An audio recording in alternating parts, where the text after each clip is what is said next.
When the record Garcia and Oaxaca defendants are present, all counsel are present. Mr. Jackson, Mr. Mason for defendant Garcia, Mr. Carey for defendant Oaxaca. For the people, Ms. Fusco is appearing via WebEx. Is that correct, Ms. Fusco? Yes, Your Honor. Ms. Pilsner. Good morning. Good morning. Ms. Pilsner, Mr. Siegel, and Ms. Callahan. The Spanish interpreter with both is on file. Likewise is present. I can have the name and the identifying information of the interpreter, please.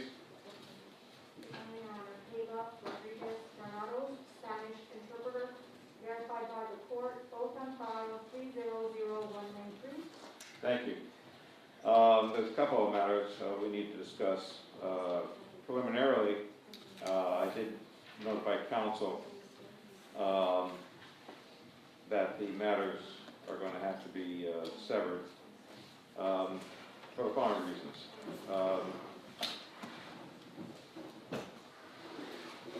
I have, because of state law, county mandates, and court's general orders, and I have two more recent general orders before me.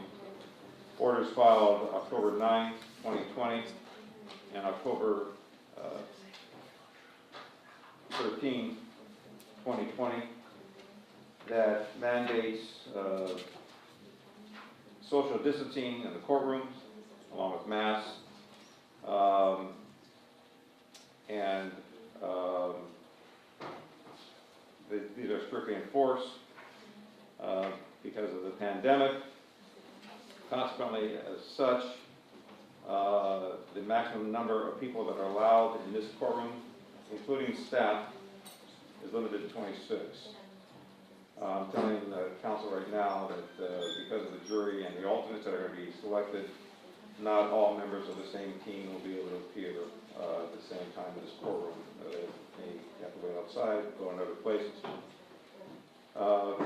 And that includes beta personnel, one member of the press, one seat has to be reserved for one member of the press, one seat has to be reserved for one member of the public, and I will determine either by lottery or what member of the public appears at any one particular time, by some other method. Neither defendant has agreed to waive time, consequently I have to make the choice. But I'm not left without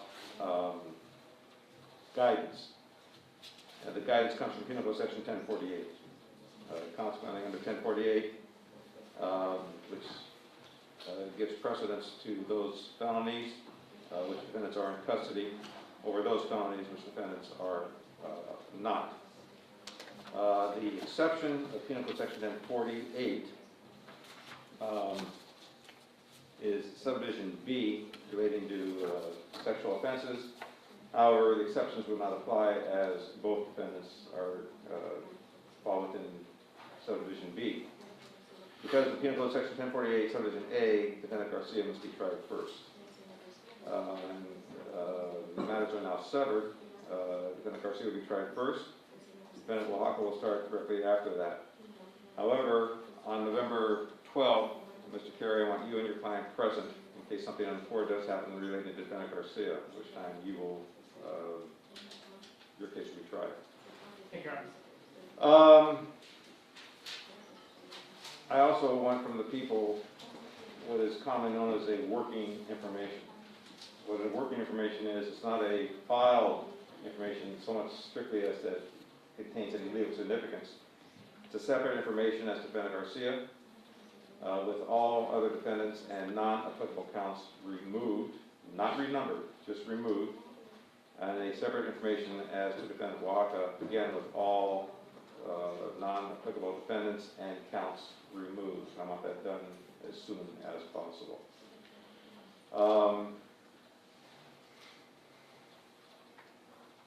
The only way this would change, I don't see it happening, is for some reason the pandemic ends immediately. You go back to life as normal, and I rejoin the two defendants. That's not going to happen before November 12th. It's probably not going to happen before November 12th, 2021 either, but that's of no moment now. The people have filed a motion to modify the court's order pursuant to section 1054.7, which I've read and considered. If you want to be heard further on it, I'll listen. Your Honor, I don't know if there's anything more that we want to add other than the fact that the same logic that I think supports the court's order requiring the defense to disclose members, people outside the defense team who learn of the Jane Doe PII would apply to members of the defense team that learn of that information. If there ever is a breach and ever is a problem, I think having that information about who had access to the victim's information would make it a lot easier for the court and for law enforcement to get to the bottom of whatever happened. So I just think that it was an oversight on our part, actually not asking for that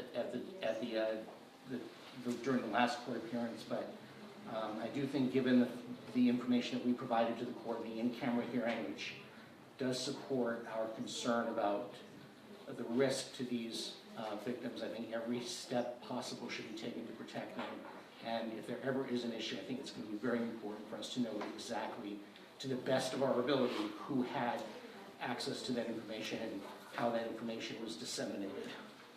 You have a second part to your order related to the prohibition of disclosure of defendant accomplice plea agreement or proffer. Yes, Your Honor. And at the time the court had that hearing, the court will recall closing the hearing, sealing the transcript, and I think the same rationale would apply to the plea agreement and the proffer. The defense has access to that information. They can use that information in preparation for their defense. We're just concerned about that information being disseminated outside of the defense team, because given Ms. Ocampo's situation now, she's in danger too. And having that information out there on paper, I think would place her at risk as well. So, before I hear from the defense, I'll give you my leanings. As to the second part of the motion to modify, that is the prohibition of disclosure related to defendant Ocampo's plea agreement and proffer. I am inclined to grant that. As to the first part of the people's motion to disclose names of the defense teams other than those attorneys of record, meaning Mr. Jackson, Mason, and Carey, who are provided access to the identities of the people's victims and witnesses. To hand that over to the defense, or to the people, I'm disinclined. What I am inclined to do, and again, I'll hear from counsel momentarily, is have those names placed in a sealed envelope, placed in the court file that will remain sealed, even from me. And if there is any untoward conduct, then I will consider the people request to release it to law enforcement through them. In any event, I'll hear from you, Mr. Mason or Mr. Jackson. Given the court's indicated, can I visit with You can counsel? do anything you want, sir.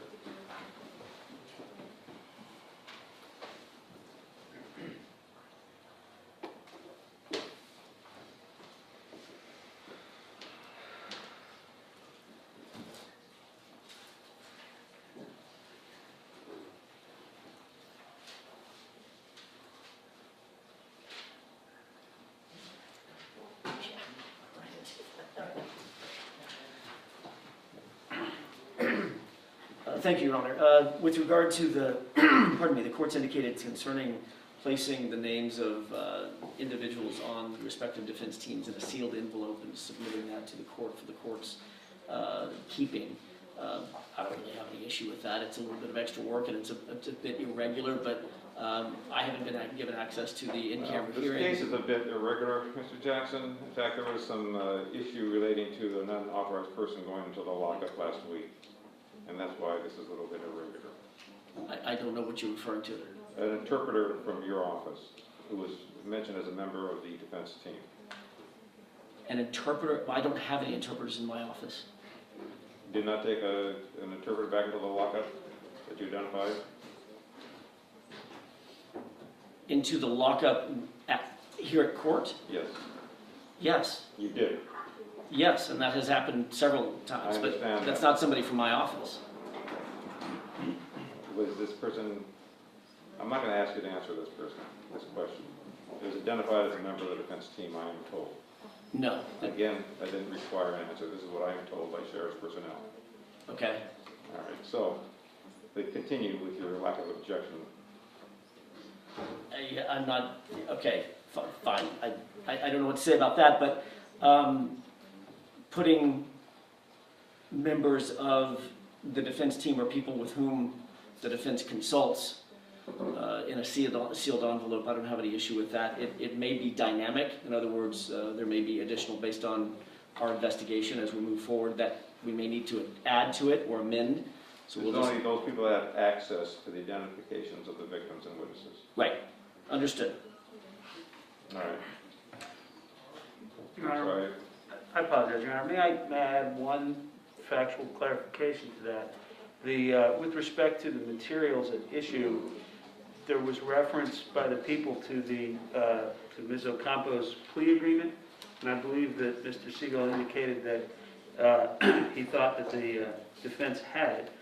I can show the court what the people gave us for Ms. Ocampo's plea agreement. For the record, I'm holding up a piece of paper that's entirely blacked out. So they have not given us Ms. Ocampo's plea agreement. They gave us a transcript of a proffer, and at the point where, in the transcript of the proffer, the people indicate, I think it's Ms. Plisner, the names are indicated as man and woman. You can only guess that the person indicated as woman is Ms. Plisner, says, here is a document, I'm going to read it, this is your plea agreement, you're going to sign it. They've then blacked out 2 pages, so we have no idea what the plea agreement was. So we do not have that. Well, let me inquire before I go further. Is there a reason why that's blacked out? Yes, Your Honor. The reason being is I requested of Mr. Mason and Mr. Jackson, Mr. Carey, if they would agree to extend the court's order not to disseminate that plea agreement to other people All right. in accordance with the court's order, and they refused. All right. Well, at this time, the second part of the motion, the prohibition of disclosure of the defendant Ocampo's plea agreement or proffer with anyone other than counsel of record, I'm granting. At this time now, you are to immediately give them an unredacted copy. Clear? Absolutely. Yes, Your Honor, there are 2 additional redactions that we wanted to bring to the court's attention. Let me go further before we do that. Ms. Carey, anything to say further? This is my intended ruling. No, thank you, Your Honor. My intended ruling now is the actual ruling. That is, counsel of record are to disclose the names of the defense team other than those attorneys of record who are provided access to the identities of the victims and witnesses. They place that in a sealed envelope and supply it to the clerk of the court. The parties in this matter are prohibited of disclosing defendant Ocampo's plea agreement and proffer to anyone other than counsel of record, and I've named who counsel of record are. Now, with that in mind, what else are you requesting, Mr. Siegel? Your Honor, with respect to the transcript of the proffer, the recorded statement, the recorded proffer and the transcript of the proffer that Ms. Ocampo has provided, there are a couple of other redactions we wanted to bring to the court's attention just so that we don't have an argument later on. One refers to at the end of the transcript, at the end of the proffer, there was an understanding that, okay, we're done, let's turn off the recording. And unfortunately, the recorder was inadvertently left in record mode and captured a private, privileged conversation between Ms. Plisner and Ms. Callahan. When you say private privilege, So we redacted that conversation. are you saying this is work product? Yes. as work product. All right. So the other reference that has been redacted has to do with one of the security concern that we brought up in the in-camera hearing that Ms. Ocampo provided this information about. I don't know if the court has that in mind, but we, given the fact that matter, one, is not relevant to the proceedings at this time, and 2, is a sensitive matter. We redacted that. I do recall that, and I'll allow those redactions to remain. Thank you, Matt. All right, normally I would say that's it for this proceeding. Every time I say that, everybody stands up. So I'm about to conclude this proceeding. There is a pitcher's motion as to defendant Garcia only, set for November 9th, and then trial for both defendants on the 12th. Your Honor, we do have a few other issues we'd like to ask the court about. I am not surprised yet.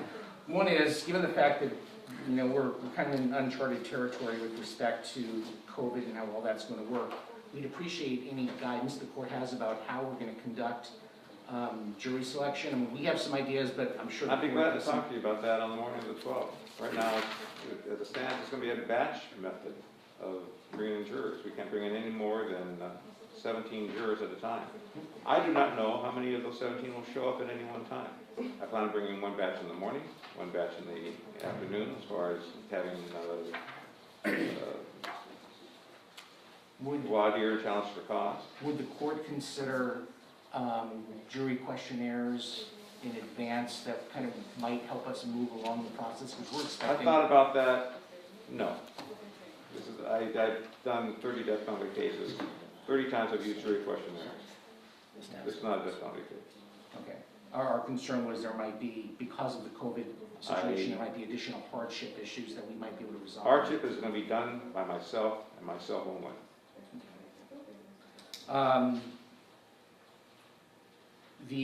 I guess the other issues would be, with respect to the trial itself, does the court want all evidence to be digital, or is digital format, or is physical paper evidence? I don't tell counsel normally how to try a case. The jury's going to get the evidence at the end of the case. And with those items that are going to be in digital format, they're going to have a clean computer supplied by the people. The jury is going to be in an area where they're going to be socially distant from each other. Digital evidence may not be the best to present to them, although they can have a large TV.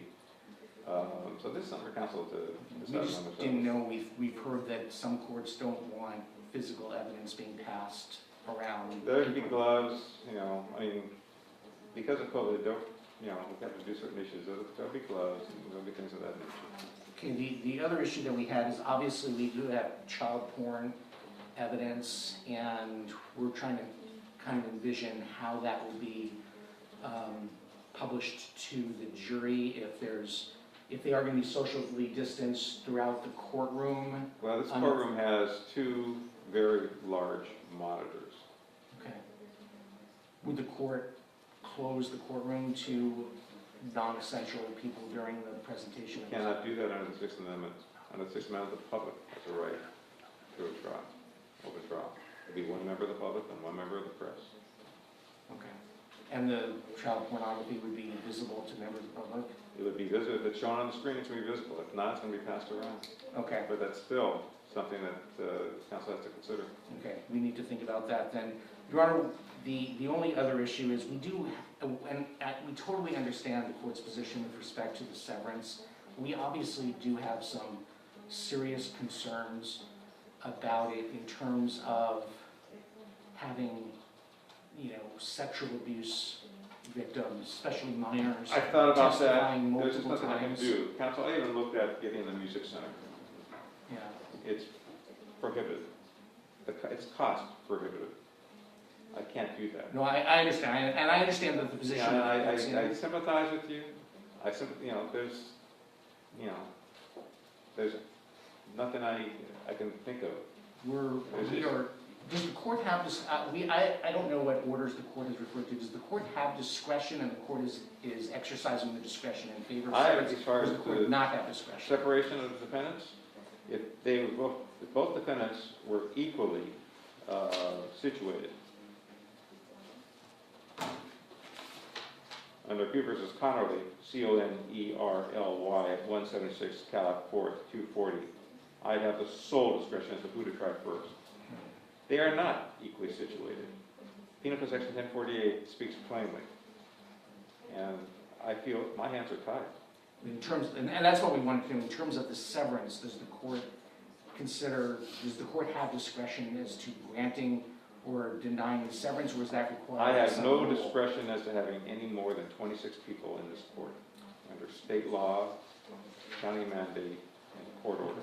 That's, I guess, we're not only considering the problems in this case, we are also trying to look out for cases involving human trafficking victims, minor sexual abuse victims, and so I sympathize. we understand the situation the court's in.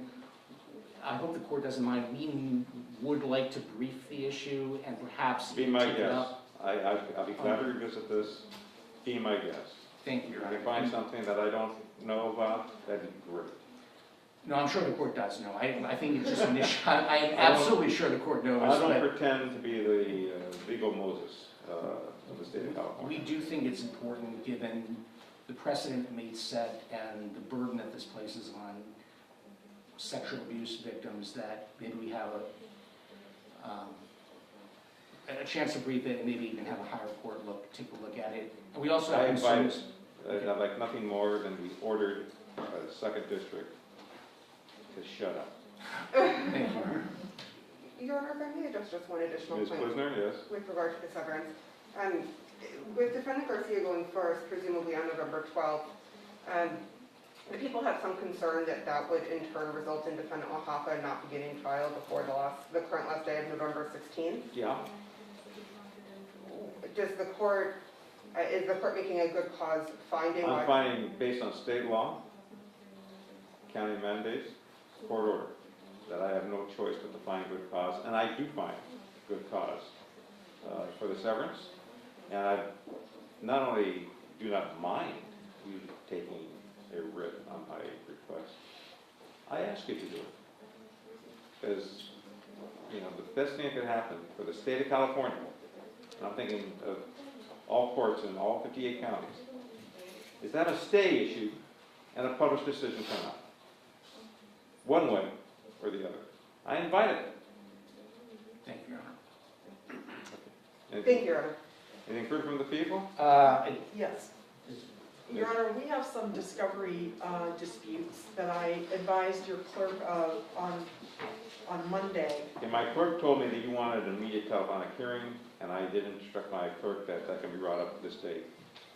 So the court in our last hearing ordered that as to the Jane Doe devices, all 4 Jane Doe devices that we have, that the defense was limited to that which was relevant and that which was exculpatory, and that they would not be permitted to have full access to all of the Jane Doe devices 100%.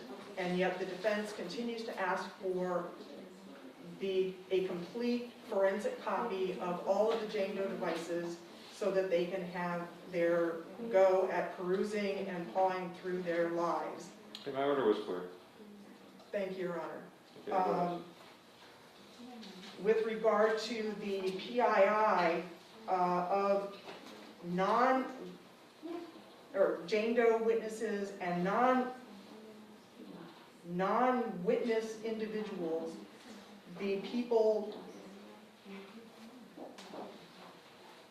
redacted the email addresses of some non-witness individuals that were named in by someone in a report, and the defendant is demanding that we release those email addresses, and we were ordered not to even disclose those names because they are non-witnesses, non-defendants, non-victims of this case, and yet the defense is asking for their social media contacts. My order was, as to the people, to comply with Penal Section 1054.1, subsections A through F. That order stands. It is 1054.1 is clear. If there's any disputed trial, I'll hear it at trial. But at that time, it's clear as to witnesses that the people intend to call. Anything further by the people? Just one last thing, Your Honor. The court had, during the last 1054 1070 hearing, indicated that the people should file letters from the victim if indicating that they don't wish to be contacted or interviewed if that was in fact the case. Yes? Would the court like that done in a redacted fashion or under seal, as those letters will identify in the public record the names of the individuals? Well, as far as the letters themselves that are going to be filed with the court, that can be redacted. Thank you. Anything else from the people? No, Your Honor. Anything else from Defendant Garcia? Thank you, Your Honor. If I may, if I could address the discovery issue from the defense perspective. The defense agrees that the court's order was clear, and I think that the dispute that we are having is with respect to what I recall to be the first portion of the court's order. From the bench, the court stated the people are to produce unredacted reports to the defense. The court specified that the home addresses of the Jane Does could be withheld. But the court stated, provide us the unredacted reports of investigation. There's about 110 of them. The people, 8 days later, sent us reports of investigation. Those reports are still redacted. They just put in some new redactions. And the redactions to which counsel refers are redactions of, it's not email addresses, it's social media. It's like Instagram sites where people, numerous people, we don't know all of them, have put up social media statements. They occur throughout. I mean, I counted 30 or 40 occasions throughout the reports just that I looked through where a witness interviewed by a government agent identified knowledge of people involved in the case, communications with people involved in the case, and specified where those could be found. And they said that this will be on Instagram at the following location, or on Facebook at the following location. These are prior statements of people made to agents about the case. And the government has redacted every single reference to anybody's social media account. A social media account, obviously, it's not a home address. It's a place where a prior statement of a witness exists. These are prior statements of witnesses. The people says, I think I heard the people say they are non-witnesses. Well, I don't know that. They are certainly people who the government interviewed, who the government wrote reports about, and who the government memorialized statements of in its reports about this case. So what I would request, and I agree that the court's order was clear. I think the court's order was provide the defense unredacted copies of your reports of investigation, withholding only the home addresses of the Jane Does. The people have unambiguously not done that. And we have had significant communications about this. I reminded the people that that was the court's order, as everybody heard it, and we would like unredacted versions of the reports of investigation. This issue becomes somewhat critical because there are 110 of them. Each one of those is between 2 and 20 pages. Some of them are quite long. Right now, they're heavily redacted, still. When you say heavily redacted, you're saying the content is redacted or just the URL addresses and the social media addresses? What is heavily redacted? The redacted is the identities of a number of witnesses who are still not identified. All right. People who are identified, there'll be a blank that says biographical identifier. You say or witnesses. You say witnesses. These are people that are named in the reports as witnesses to whom the agent talked. But the people said they don't intend to call these people. You're saying you don't know because they're still witnesses. Well, Your Honor, The same argument doesn't apply to you because you say you don't intend to call anybody. And I defined what intend to call meant the last time. Reasonably expected to be called. Yes, Your Honor. And our response to that was, in order to know who we would reasonably expect to call, we need to know what the content of that person's testimony might be, what their statements would be. And the content that's there is just the email addresses and the Instagram account numbers that are deleted, yes? No, Your Honor. The content that is referred to is the statements made and discussions on those Instagram accounts. So an Instagram account refers to a place where we could type in an Instagram handle and see statements made by a person. It's not just like an email address. It is a website that shows prior statements. I do not know what the content of those statements is. What I know is there are numerous people who the government talked to in its investigation. Those people reported having knowledge about the case and they reported having social media accounts with a particular handle. We don't know what those are, so we cannot see the statements. So we're unable to say to the court whether or not we intend to call those people. But it is part of the defense investigation to identify individuals who may have knowledge about events that the government may intend to put on at trial, see what those people's prior statements were, see what their extent of their knowledge was. We are unable to do that if we cannot see what those individuals said on social media. So that's the situation we're in with that. And I think the same applies to the phones of the Jane Does. I understand that the court's order is what it is. I understood that. However, the people have still provided us exactly nothing, zero, from any of the devices of any of the Jane Does. So the people's comment, which I do want to note for the record, as you cannot put on a defense without looking at prior statements of government witnesses. This is not, the disparaging term paw through, I would take some objection to. It is the duty and the constitutional obligation and right of every criminal defendant to review the prior statements of witnesses put on by the government. We are completely unable to do that because the government has not provided us any of those prior statements that are on those devices. The phone or other electronic device from a complaining witness in this case is full of that witness's prior statements. The only prior statements that we have been provided from any of these individuals are the summaries of them in the agent's reports. We're entitled to see what the contemporaneous statements of these Jane Does were around the time of the events that are being described.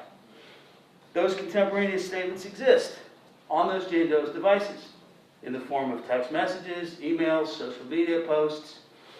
We have not been provided any access to any of them. And that's what we're complaining about. We believe that we should be provided access to those, and that we, the defense, have the right to determine what is relevant and what is exculpatory. I understand the court's order, that the court is directing the government to provide us the relevant and exculpatory material, but the government has provided us nothing. And I very much doubt that there is nothing on any of the devices of any of the Jane Does that's relevant or exculpatory. And Your Honor, if I could, on October 16th of this year, which was last 2 Fridays ago, when the court ordered us to disclose the names of the Jane Does and to provide the information, I sent Mr. Mason an email listing the names of the witnesses that we were going to call at trial, namely the Jane Does and one confidential witness. And I sent to him also a request that his forensic expert contact our forensic expert to get the relevant content from the Jane Doe devices in a format that they wanted, because in the past they have complained about the way that our forensic expert has provided the information. We use one program, they want to use a different program. We use Axiom, they like Celebrate, whatever the case may be. So our forensic expert said, just have him call me and I will do it however it is that he wants it done.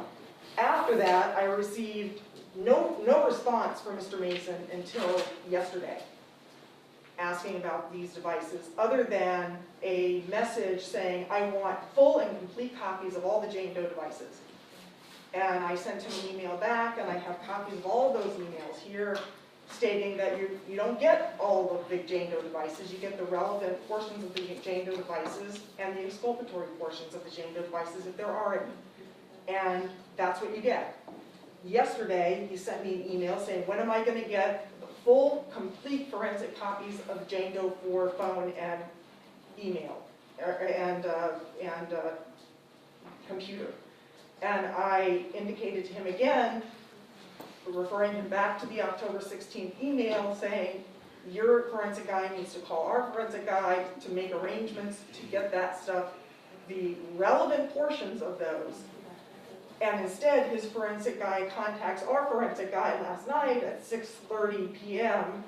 and says, you're supposed to turn over all of Jane Doe 4's computer and cell phone, which is not what the court's order is. And therefore, we're here today trying to, once again, sort this out. My order is unchanged. It was clear. I am going to modify it relating to addresses. to include the inclusion of those addresses that are email addresses or social media addresses. That need not be disclosed. Contents of those items, of the statements that the people, of those witnesses that people intend to call, remain. And again, my order was clear. If there's any dispute during trial, I'll hear it during trial, but there's no need to amend my order any further. Your Honor, I understand the court's order. I would like to make the record clear on this point. The people have never offered to, or nor have they, provided us anything from any of these devices. With respect to Jane Doe 4, the request from the defense was quite specific. We want the information from the phone that will allow us to evaluate whether or not the text messages from Jane Doe 4 alleged to have been sent to and from Garcia are or are not on her devices. I laid all of that out in the email to the people. With respect to the other Jane Does, it is not correct that the people have ever offered us anything from those phones in any form, whether directly or through a forensic examiner. If the people are undertaking the task of reviewing the entire contents of all of the Jane Doe's phones, determining what they believe to be relevant and exculpatory, they need to do that. And they need to produce it. They haven't done that. We have literally nothing from any of those phones. It is not accurate that it has ever been offered in any form, whether to us directly or to a forensic examiner.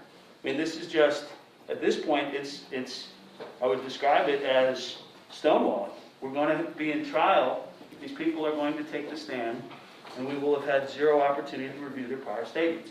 So I would like a representation, I think, from the people that they have personally, individually reviewed the full contents of all these phones and made a determination that they're willing to submit to the court that there's nothing relevant or exculpatory on them. I accept exactly what was said to me, Mr. Mason. Thanks a lot.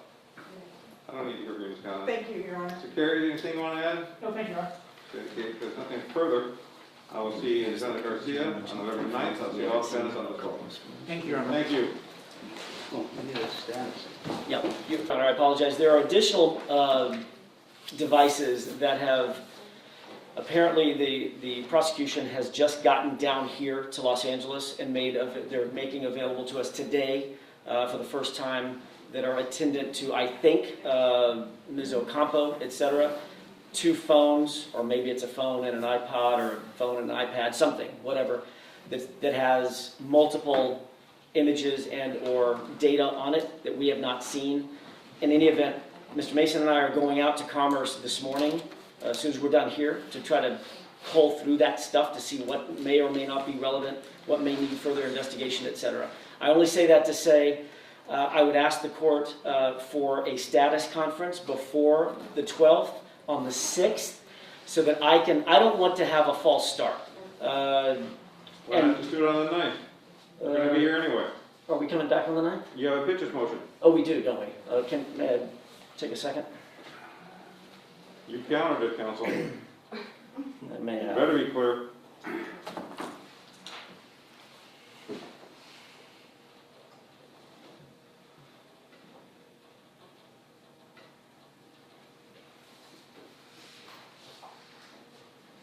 That's fine.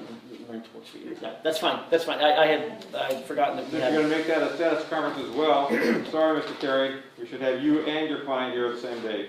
Sounds great. Thanks a lot. Thank you. Thank you.